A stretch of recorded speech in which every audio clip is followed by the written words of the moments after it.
আমি ফ্যান বলি, কিন্তু সেটা কমায় চলে গেছে।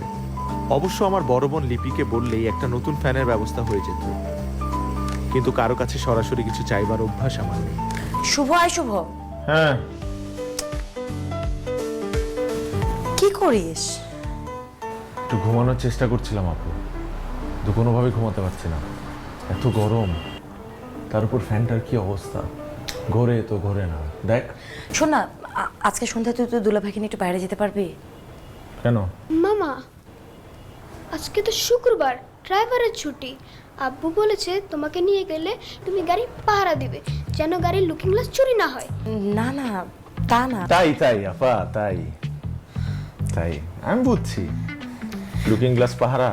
খালি ভুল বুঝিস, তোর দুলাভাই কি তোকে কম ভালোবাসে? না না, দুলাভাই তো আমাকে তোমার থেকেও বেশি ভালোবাসে। বাবা মা মারা যাওয়ার পর থেকে তোর সব দেখাশোনা তো দুলাভাই করলো, এমনকি ওর চাকরিটা। হ্যাঁ আপা, থাক, চাকরিটা ঠিক আছে, বলতে হবে না, আমি যাব।